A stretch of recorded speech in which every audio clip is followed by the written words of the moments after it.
May the 5th, 1956, Wembley Stadium, London. 100,000 people inside. The FA Cup final. The biggest domestic match in English football. Manchester City against Birmingham City. In goal for Manchester City, Bert Trautmann, Footballer of the Year, the best goalkeeper in England, a former German paratrooper, a prisoner of war, a man who had no right to be standing in that stadium, and yet here he was. In the 75th minute, a Birmingham City forward breaks through. Trautmann throws himself at the ball. A knee catches him directly in the neck. He goes down hard. The stadium goes quiet. The physio runs on with smelling salts. Trautmann regains consciousness. He is asked if he can continue. He says yes. He gets up. He walks back to his goal.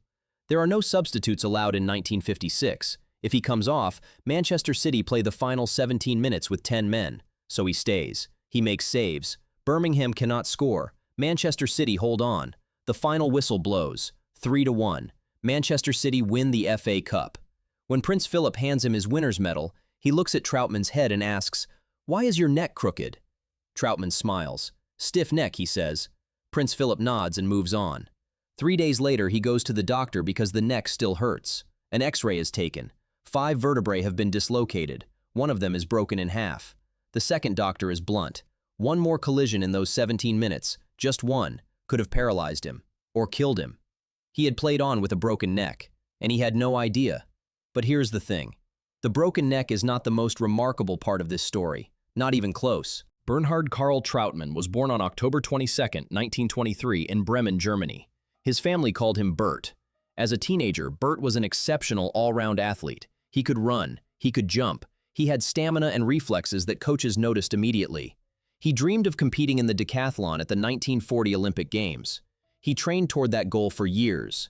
Then came 1939, and everything changed. Trautmann was conscripted into the German military. He joined the Luftwaffe. He trained as a paratrooper.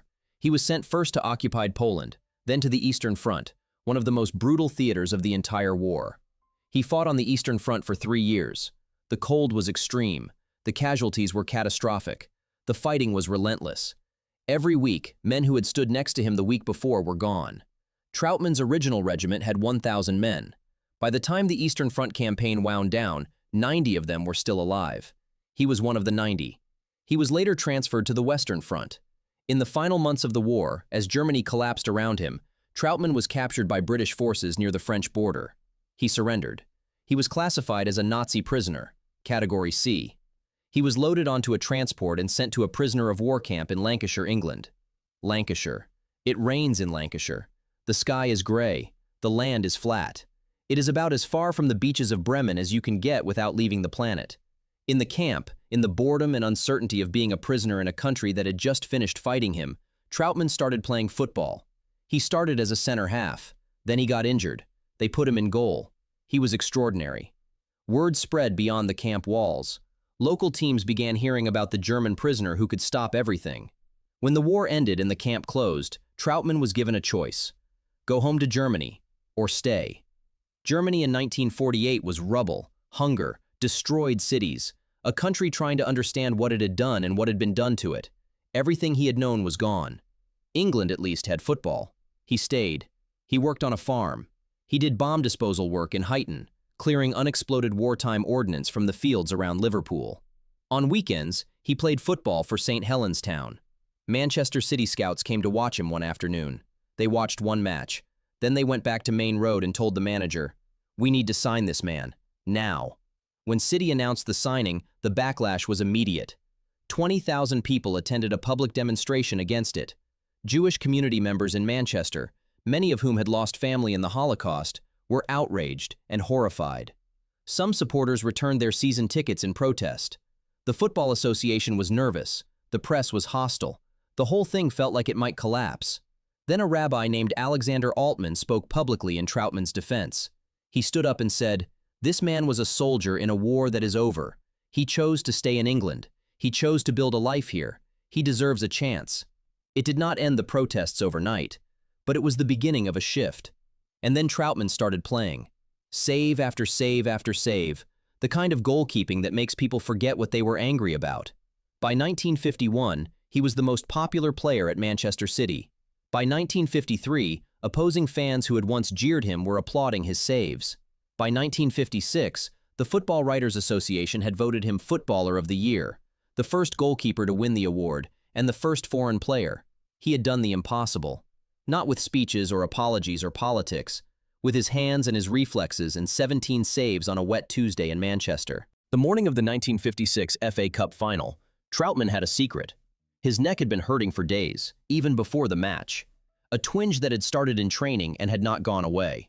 He told the physio it was nothing. The physio was not entirely convinced. There was a reserve goalkeeper available if needed. Trautmann insisted he was fine. He played. 100,000 people packed Wembley Stadium on a bright spring afternoon. The press had made Birmingham the clear favorites. They had conceded only 2 goals in their entire run to the final, while scoring 18. Manchester City had scraped through every single round by exactly 1 goal. Nobody expected them to win. City scored in the 3rd minute. Joe Hayes, left foot, 1-0. Birmingham equalized on 14 minutes. The match settled into something tight and tense. Both teams knowing that everything, the season, the cup, the whole year, would be decided here. The crowd barely breathed. Then, midway through the second half, the dam broke. Jack Dyson scored. Then Bobby Johnstone, minutes later. Suddenly it was 3-1. Suddenly Manchester City were 17 minutes from winning the FA Cup. Birmingham pushed forward desperately. The pressure built. The defense bent. Trautmann made save after save, organizing his defenders, throwing himself at everything. Then came the 75th minute. Birmingham's Peter Murphy received the ball and broke through on goal. No one was going to catch him. Trautmann had to come out. He committed fully, no half measures, and threw himself at Murphy's feet to smother the ball. Murphy's knee caught him directly in the side of the neck. The impact was violent. Trautmann went down and did not move. The stadium went silent. Players from both teams stopped. The physio sprinted across the Wembley turf, smelling salts. Trautmann's eyes opened. He was disoriented. He was in serious pain. His neck felt completely wrong. He knew immediately that something had happened, but he could not tell what. The physio asked if he could continue. Later, that physio would admit in an interview that he had no idea how badly Trautmann was actually hurt. Nobody did. There was no scan, no proper assessment on the pitch, just a quick check of consciousness and a question. Trautmann said yes. There are no substitutes in 1956. If he goes off, City play the last 17 minutes with 10 men. 10 men defending a 3-1 lead at Wembley, against a Birmingham team that had been cutting through them all half. He knows this. Everyone knows this. He walks back to his goal. He touches his neck. It feels wrong. The angle is wrong. Something inside it is moving when it should not be moving. He stands in goal. Birmingham attack. Trautmann saves. Birmingham attack again. Trautmann saves. His teammates later said they could not understand how he was still standing. His head was visibly at an odd angle. Everyone could see it. Players, officials, fans. Nobody said anything. Nobody stopped the match. They just kept playing. 17 minutes. The final whistle. Manchester City, FA Cup winners. 3-1. Trautmann stayed on his knees for a moment after the whistle. His neck was agony. He got up. He walked to the center circle. He shook hands with the Birmingham players. He went up the steps to receive his winner's medal. Prince Philip was presenting the medals. He looked at Trautmann. He looked at the angle of his neck. He leaned in. "Why is your head crooked?" Trautmann smiled through the pain. "Stiff neck, sir." Prince Philip nodded and moved on to the next player. 3 days later, the neck was worse. Trautmann went to his doctor. The doctor examined him and thought it was a sprain, a crick. He recommended rest and sent him home. It did not get better. A second opinion was sought. A second doctor took an X-ray, studied it for a long time, and then told Trautmann the truth. 5 vertebrae had been dislocated in the collision. One of them was broken cleanly in half. The doctor told him something else as well, something that Trautmann would later recall in interviews as the moment the full weight of what had happened landed on him. One more impact, just one more collision in those 17 minutes at Wembley, could have severed his spinal cord. Paralysis. Or death. He had been saving shots with a broken neck, diving it forwards with a broken neck, punching balls away, throwing himself across the goal, communicating with his defenders, making the saves that kept Manchester City in the FA Cup. All of it, 17 full minutes of it, with 5 displaced vertebrae and one of them snapped in 2. And at no point during any of it did he know. Trautmann was fitted with a Minerva jacket, a special rigid stabilizing cast for severe neck injuries. He would spend almost an entire season recovering. He was 32 years old.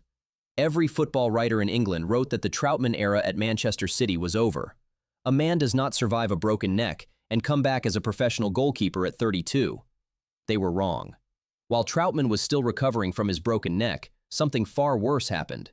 His 5-year-old son John was struck by a car near the family home in Manchester. He died from his injuries. There is nothing to say about that does justice to it. Trautmann and his wife were devastated, completely broken. His form suffered, his concentration was gone. He missed long stretches of the following season. The newspapers wrote that this time, the great Trautmann era was genuinely over. He came back. Not quickly, not easily, not without cost, but he came back. He won his place back at Manchester City. He played for another 6 full seasons after the broken neck. He did not retire until May 1964. He was 40 years old. He had made over 500 appearances for the club. In one of those seasons, he missed just 5 matches out of 255. At his testimonial match in 1964, the official listed attendance was 48,000. The real estimate was closer to 60,000. For a testimonial match. In an era when league games were drawing 20,000 on a good day. The man who had been the subject of public demonstrations against his signing attracted 60,000 people to say goodbye. Lev Yashin, widely regarded as the greatest goalkeeper in the history of the sport, was once asked to name the best goalkeeper he had ever seen. He said, "There have been only 2 world-class goalkeepers in my lifetime. One of them is me. The other is Bert Trautmann." Trautmann eventually retired to Valencia, Spain. In 2004, the British government awarded him an OBE, an Order of the British Empire, for his contribution to improving Anglo-German relations through football. Read that again. A former Luftwaffe paratrooper, a man who fought against Britain in the Second World War, a prisoner of war in a camp in Lancashire, given an OBE by the British government, for what he did for the relationship between the two countries, through football. In 2018, a film about his life was released, called The Keeper. It told the story of the German prisoner of war who stayed in England and became one of the most beloved footballers the country had ever produced. Bert Trautmann died in July 2013. He was 89 years old.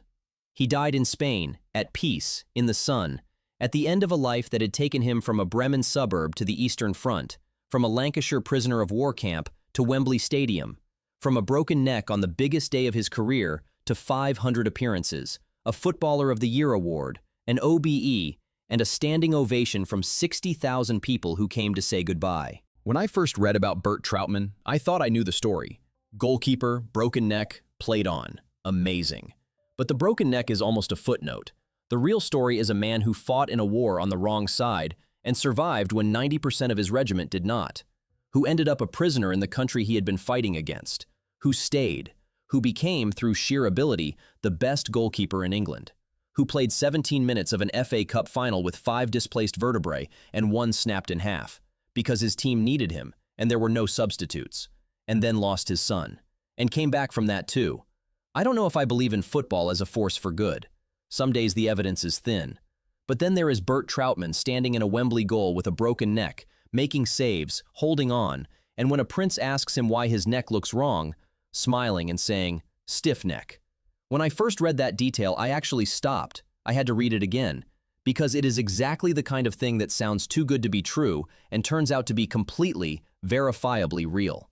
The World Cup is happening right now. Or maybe it already ended and you are watching this months later. Either way, drop a comment. One name, the bravest footballer you have ever watched. Let's see who comes up the most. Subscribe, because the most human stories in football are never the ones on the highlights reel. They are buried in history. Most people have never heard them. There are many more where this came from. The other is Bert Trautmann. Trautmann eventually retired to Valencia, Spain. In 2004, the British government awarded him an OBE, an Order of the British Empire, for his contribution to improving Anglo-German relations through football. Read that again. A former Luftwaffe paratrooper, a man who fought against Britain in the Second World War, a prisoner of war in a camp in Lancashire, given an OBE by the British government, for what he did for the relationship between the two countries, through football. In 2018, a film about his life was released, called The Keeper. It told the story of the German prisoner of war who stayed in England and became one of the most beloved footballers the country had ever produced. Bert Trautmann died in July 2013. He was 89 years old. He died in Spain, at peace, in the sun, at the end of a life that had taken him from a Bremen suburb to the Eastern Front, from a Lancashire prisoner of war camp to Wembley Stadium, from a broken neck on the biggest day of his career to 500 appearances, a Footballer of the Year award, an OBE, and a standing ovation from 60,000 people who came to say goodbye.